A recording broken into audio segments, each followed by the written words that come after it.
तो चलिए छात्रों, आपका यहाँ पे सुबह के आपके 6 बज चुके हैं और 6 बजे आपका यहाँ पे रियल क्वेश्चन पेपर का विज्ञान का यहाँ पे देखिए पार्ट आपका 3 लेकर आ चुका हूँ। और पार्ट 3 में हम यहाँ पे पूरा आपका वीडियो खेल खत्म करेंगे और A to Z क्वेश्चन आपका जो क्वेश्चन बचा था उनके आंसर इस वीडियो पर देने वाले हैं। चलिए फटाफट यहाँ पे क्वेश्चन 11 से लेकर आपका 22 तक का आंसर आपको दिखा देते हैं और आप इतना पढ़ लीजिए और पेपर में एकदम आप यहाँ पे 50 में से 50 नंबर लेके आ जाओगे, इसकी हम गारंटी लेते हैं। आप दिल से वीडियो देखिए और आप जैसे इंग्लिश के पेपर में पूरे क्वेश्चन करके आए हैं वैसा ही आप विज्ञान के पेपर में धूम मचा देंगे।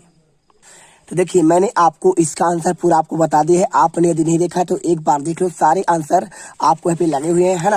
आपको यहाँ पे सारे क्वेश्चन के आंसर आपको यहाँ पे देखने को मिल जाएंगे। फटाफट आप एक बार सरसरी नजर से आप देख लो आंसर। और इसके बाद क्वेश्चन आपका यहाँ पे क्वेश्चन आपका 11 से लेकर देखिए क्वेश्चन मैंने 11वां का आंसर करा दिया था। इसके बाद आपका 12वां, है ना, तो इनके आंसर मैंने आपको ऑलरेडी करवा दिए है। क्वेश्चन आप यहाँ पे 13 से आपको, चलिए फटाफट इनके आंसर देते हैं। आज अभी हाँ। रहा नहीं जाता, तड़प ही ऐसी है ना। देखिए तो सबसे पहले आपका कठोर पदार्थ क्या होता है, तो कठोर पदार्थ में आपको यहाँ पे ये वाला लिखना है, ठीक है। इसका आंसर आपका यहाँ पे ये हो जाएगा, आसानी से आपका संपीड़ित किया जा सके, आपका या फिर खरोचा जा सके, ठीक है, उसे कहते हैं आपका रुई, स्पंज और मोम। देखिए इसे आसानी से आप खरोच सकते हैं या फिर आपका संपीड़ित कर सकते हैं, आप उसे दबा सकते हैं, ठीक है। संपीड़ित यानी आपका दबाना, तो आपका यहाँ पे हो जाएगा क्या, आपका ये होता है आपका कोमल पदार्थ, आपका यहाँ पे ये होगा। और कठोर पदार्थ आपका तो ये वाला होगा, क्योंकि मैंने आपका आंसर नीचे लिख दिया। वे पदार्थ जो आसानी से संपीड़ित आपका खरोचा ना जा सके इन्हें कहते हैं, जैसे लोहा आप यहाँ पे खरोच नहीं पाएंगे, कांच ना फिर आपका पत्थर। तो आपको आंसर आपको ऐसा करना है। और आपका देखिए उदाहरण 3 तो लोहा, कांच और पत्थर कठोर में, और कोमल में आपका रुई, स्पंज और मोम आपका उदाहरण के लिए। बाकी आप हीरा, ग्रेफाइट और सोडियम और पोटेशियम आप यहाँ पे आसानी से यहाँ पे इनको खरोच सकते हैं, है ना। तो आपको आंसर करना है। इसके बाद क्वेश्चन देखिए आपका यहाँ पे आता है क्वेश्चन नंबर आपका यहाँ पे 13, ठीक है। और क्वेश्चन 13 के आंसर की बात करें तो यहाँ पे देखिए आपको इसका आंसर आपको दिखाते हैं। यहाँ पे आपको क्वेश्चन दिया गया, देखिए बैलगाड़ी के पहिए पर आपका धातु की रिम कैसे चढ़ा जाता है। आंसर आप लिखिए यहाँ पे, लकड़ी से बने आपका बैलगाड़ी के पहिए पर लोहे का रिम कसने के लिए रिम को गर्म किया जाता है और जिससे रिम का आकार बढ़ जाता है, और गर्म रिम की लकड़ी को पहिए पर चढ़ाकर ठंडे पानी से ठंडा कर दिया जाता है, जिससे रिम का आकार कम होने से लकड़ी के आपके पहिए पर कस जाता है। और इसके बाद देखिए क्वेश्चन आप यहाँ पे 14वां, घास स्थल से रहने वाले किन्हीं आपके 2 जीवों को आपका उदाहरण देकर आपको उन परिस्थिति में रहने वाले जीव में कौन कौन से गुण उनमें परिलक्षित होते हैं, आपको ये आंसर करना है। और इसके आंसर की बात करें तो आप लिखिए, घास के मैदानी क्षेत्र में आपका हिरण होते हैं, शेर और आदि जंतु रहते हैं। प्रत्येक जंतु अपने भोजन के लिए परिस्थिति के अनुसार आपका ढल जाते हैं, ठीक है। और आपका यहाँ पे ढलना ही आपका क्या होता है, उनमें यहाँ पे परिस्थिति में आपके रहने के लिए आपका अनुकूल उपस्थित करता है। और इसके बाद क्वेश्चन देखिए आपका यहाँ पे 14वां, 15वां, उद्दीपन किसे कहते हैं। पौधे तथा आपका जंतुओं में उद्दीपन के प्रति अनुक्रिया के कोई आपका एक आपको उदाहरण बताना है। तो आप इसका आंसर की बात करें तो आप यहाँ पे लिखिए, वातावरण में होने वाले क्रिया के प्रति आपका अनुक्रिया करना उद्दीपन कहलाता है। क्या होता है वातावरण में, देखिए यदि आपका सूरज इधर जाता है तो पौधे आपका उधर ही बढ़ते हैं, तो आपका यहाँ पे कहलाता है उद्दीपन या फिर आपका अनुक्रिया, ठीक है। पौधे भी उद्दीपन के प्रति अनुक्रिया करते हैं, जैसे कि देखिए कुछ पौधे पुष्प केवल रात्रि के समय आपका खिलते हैं, है ना, तो आपका ये एक उद्दीपन है। और बहुत सारे पौधे आपका क्या होते हैं, सूर्य को देखकर, सूरजमुखी के आपका देखेंगे तो आपका सूर्य की दिशा में आपका सदैव फूलता है, आपका खिलता है, ठीक है, ऐसे करके। और इसके बाद देखिए क्वेश्चन आपका 16वां, किसी चलती हुई, है ना, तो साइकिल पहिए तथा आपका चलते हुए छत के पंखे पर गति आपका समानताएं और आपका असमानताएं करना है। क्या करेंगे, देखिए 3 नंबर क्वेश्चन है, आप लिखिए दोनों में आपका यहाँ पे घूर्णन गति होती है। आपका पहला हो जाएगा असमानता, क्या होता है, साइकिल का पहिया आपका स्थानांतरण गति करता है, और आपका यहाँ पे देखिए क्या होता है, छत का पंखा आपका स्थानांतरण गति नहीं करता है, ठीक है। आपको ये पॉइंट लिखिए। और दूसरे में देखिए, दोनों के पास उनके संबंधित आपका निश्चित बिंदु पर वर्तुल आपका गति है। और आपका इसमें दूसरा देखिए, पंखों के ब्लेड की गति आवर्ती होती है, जबकि एक साइकिल की गति आपका यहाँ पे आयताकार होता है। तो आपका यहाँ पे पहला और आपका पहला, और इसमें आपको दूसरा, ठीक है, समानता और आपको यहाँ पे असमानता करना है। और इसके बाद क्वेश्चन देखिए, प्रकृति में आप कोई परिवर्तन की घटना देखते हैं तो कोई आपको क्रियाकलाप स्पष्ट करना है। देखिए प्रकाश की है किरण उसी मार्ग पर वापस परिवर्तित होगी होगी। प्रकाशवान किसी भी वस्तु जैसे आपका पेड़ की ओर आ रही प्रकाश की किरणें टकरा कर वापस नहीं जा पाती बल्कि परावर्तित होती हैं। जैसे आपका क्या होता है, देखिए आपका देखिए यहाँ पे आपका बात कर रहा है प्रकृति में आपका परावर्तन घटना कौन कौन से देखते हैं। तो आपका यहाँ पे आकाश में आपका जो नीला दिखाई देता है आपका प्रकाश का परावर्तन का ही उदाहरण है। और साथ में देखिए इसके अलावा आपका यहाँ पे सूर्योदय और सूर्यास्त के समय आपका देखिए सूर्य आपको देखते होंगे तो आपका लाल दिखाई देता है। तो आपका लाल दिखाई देता है वो आपका यहाँ पे प्रकाश की परावर्तन के कारण होता है, क्योंकि देखिए आपका लाल प्रकाश सबसे ज्यादा परावर्तित होता है आपका, इसलिए आपको लाल दिखाई देता है। और आपको यहाँ पे देखिए किसी एक पर आपको वर्णन करना है तो आप यहाँ पे लिख दिए आसमान का रंग नीला क्यों दिखाई, इसी में देखिए तो अब लिख रहे हैं नीले रंग का आपका अधिक प्रकीर्णन का कारण यह है कि नीले प्रकाश की तरंगदैर्घ्य आपका यहाँ पे क्या होता है अन्य प्रकाश की तुलना में आपका कम होती है। तो आपको यहाँ पे आंसर आपको लिख देना है पूरे आंसर। क्वेश्चन आपका 17 को आपको 3 नंबर यहाँ पे मिल जाएंगे, है ना। तो आप इसे करिए। और इसके बाद देखिए क्वेश्चन आपका यहाँ पे आता है आपका 18वां। तो 18वां क्वेश्चन देख लीजिए, आपको यहाँ पे अच्छे से दिखाते हैं। क्वेश्चन 18वां आपको लिखा है विद्युत स्विच किसे कहते हैं और स्विच ऑफ और स्विच ऑन दोनों स्थिति में किस आपका विद्युत परिपथ पूरा होगा।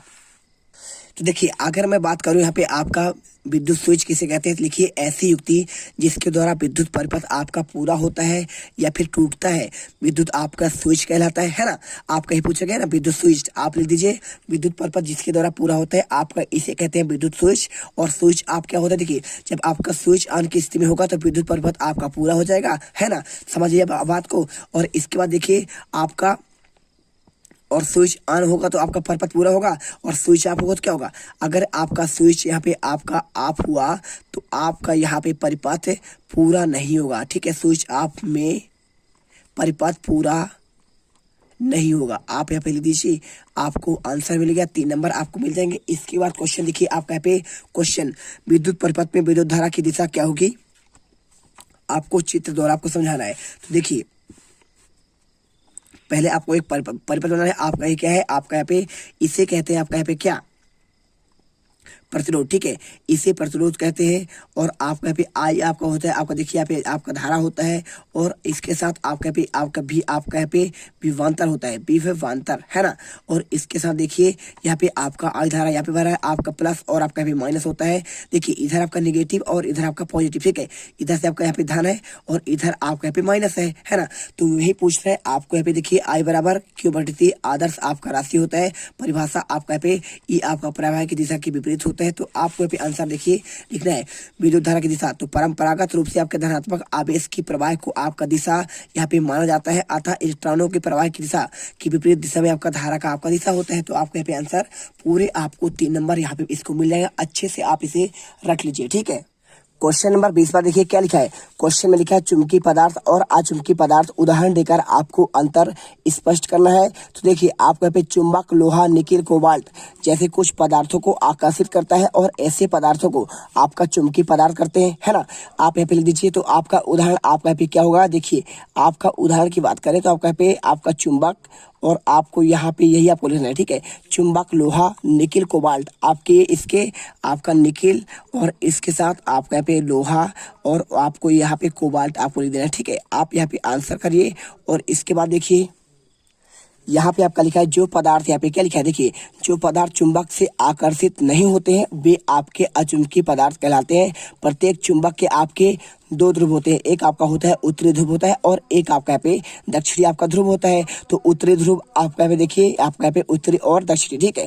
आप यहाँ पे आंसर कर दीजिए फटाफट। आपका यहाँ पे आपका देखिए अनचुंबकीय आपका यहाँ पे आपका चुंबक हो जाएगा, ठीक है। चलिए इसके बाद देखिए क्वेश्चन आपका यहाँ पे 3 नंबर मिल जाएंगे। इसके बाद आपका क्वेश्चन 21वां आपके दीर्घोत्तरीय क्वेश्चन देखिए यहाँ पे नीचे दिए गए आपके प्रश्नों के उत्तर देना है। अनुकूलन किसे कहते हैं, मरुस्थल में रहने वाले ऊंट में कौन कौन सी आपका विशेषता पाई जाती है। 5 नंबर वाले क्वेश्चन। तो ऊंट की शारीरिक संरचना उसे मरुस्थलीय स्थित परिस्थितियों में आपके रहने योग्य बनाती है। इसके पैर लंबे होते हैं जिसमें आपके शरीर की रेत की गर्मी के आपका दूर रहता है और इसमें मूत्रोत्सर्जन की मात्रा भी आपका बहुत कम होती है तथा मल शुष्क मात्रा में होती है और इसे पसीना भी नहीं आता क्योंकि शरीर से आपका जल का ह्रास बहुत कम होता है। यानी क्या होता है, देखिए आपका यहाँ पे देखिए ऊंट रहता है कहाँ पे, आपका रहता है मरुस्थल पे। और मरुस्थल में क्या होता है, देखिए मरुस्थल में आपको उसे यहाँ पे क्या है आपका पानी नहीं मिलता है, उसके पैर आपके लंबे होते हैं, आपके गद्दीदार, है ना, और जिससे क्या होता है शरीर के आपका रेत की गर्मी आपका दूर रहता है। अब जैसे आपका यहाँ पे गद्दीदार होंगे, है ना, जैसे तो आप क्या होगा उसे यहाँ पे आपका गर्मी नहीं लगेगा, और इसमें मूत्रोत्सर्जन की मात्रा भी आपका बहुत कम होती है तथा मल आपका बहुत आपका सूखा हुआ होता है। इसमें पसीना भी नहीं आता क्योंकि शरीर आपका जल बहुत कम आपका यहाँ पे निकलता है क्योंकि वहाँ पानी तो है नहीं। और इसमें देखिए पूछा है आपका अनुकूलन, है ना, तो अनुकूलन किसे कहते हैं, आंसर लिखिए। अनुकूलन किसी विशेष वातावरण में सुगमता पूर्वक जीवन व्यतीत करने और वंश वृद्धि के लिए जीवों के आपके शरीर में रचनात्मक और आपका क्रियात्मक स्थायी परिवर्तन उत्पन्न होने की प्रक्रिया कहलाती है। तो आप सिंपल सा लिख दीजिए, क्या लिखेंगे यहाँ पे आप अनुकूलन क्या होता है, किसी आप नई जगह पर आप अच्छे से यहाँ पे रह सके, रचनात्मक आप यहाँ पे क्या है बच्चे पैदा कर सके, अपने वंश को बढ़ा सके, जीवन आप व्यतीत कर पाए, आप वहाँ पे रह सके, आपका वहाँ मृत्यु ना हो पाए, है ना, इसे कहते हैं आपका अनुकूलन। ठीक है, चलिए इसके बाद क्वेश्चन आपका आता है आपका मोमबत्ती का जलना और मोमबत्ती को गर्म करना दोनों परिवर्तन आपको स्पष्ट करना है। ठीक है, चलिए इसका आंसर दिखाते हैं। देखिए उत्तर की बात करें तो आपका भी मोमबत्ती का आपका जो जलना होता है ना, तो आपका मोमबत्ती का जलना आपका कैसा परिवर्तन है, आपका ये आपका रासायनिक है। कैसे, देखिए मोमबत्ती आपका जल गया, जलने के बाद वो खत्म हो गया, और खत्म हो गया कोई चीज तो यानी आपका यहाँ पे कुछ आपका नया चीज बन गया, आपका पुनः तो लौट सकता नहीं है ना। तो मोम आपका यहाँ पे ठोस अवस्था से गैसीय अवस्था में परिवर्तित हो जाता है, और यह एक आपका रासायनिक परिवर्तन है। लेकिन अगर उस मोम को किसी बर्तन में डालकर नीचे से आपका ताप दिया जाए तो वह आपका बर्तन में पिघल जाता है और कुछ समय बाद वह पुनः अपने मूल स्वरूप में आ जाता है ना। तो आपको इसे बताना है आपका रासायनिक परिवर्तन। और बात करें मोमबत्ती का पिघलना क्या होता है, तो आपका पिघलेगा, पिघलने के बाद पुनः उसे ठंडा करेंगे आपका यहाँ पे ठोस हो जाएगा, यानी आपका यहाँ पे आपका पुनः अवस्था में पुरानी अवस्था में लौट आएगा, और लौटेगा तो आपका यहाँ पे भौतिक परिवर्तन हो जाएगा क्योंकि इसमें कोई आपका नया पदार्थ नहीं बनता है पुनः। तो आप यहाँ पे देखिए कोई आपका अवस्था परिवर्तित नहीं होता है। तो आपको यहाँ पे सारे आंसर क्वेश्चन आपके 22 का आंसर मैंने दे दिया, साथ में आपके क्वेश्चन 21 का आंसर, और इसके साथ देखिए क्वेश्चन आपका यहाँ पे आपका 20वां, और इसके बाद आपका यहाँ पे 19वां, और आपका यहाँ पे 18वां, और इसके बाद आपका 17वां, 16वां, 15वां, 14वां, 13वां, है ना, सारे आंसर मैंने आपको दे दिए। क्वेश्चन आपका A to Z आंसर आपका इस वीडियो में कंप्लीट हो चुका है। चलिए मिलते हैं नेक्स्ट वीडियो पर। जय हिंद, जय भारत। चैनल पर पहली बार विजिट कर रहे हैं, वीडियो को दिल से लाइक करिए, चैनल को सब्सक्राइब करिए, जिससे आपको आने वाले हर एक गणित के पेपर का नोटिफिकेशन मिल सके। अब अगर तुम लोगों को ये वीडियो पसंद आई तो यार लाइक मारो। एम करते हैं 2,60,000 लाइक्स के लिए। कंप्लीट तो वैसे ही नहीं होने, लेकिन बोलने में क्या जा रहा है ना। और अगर तुम लोग नए हो तो सब्सक्राइब करो, वो जो लाल वाला बटन है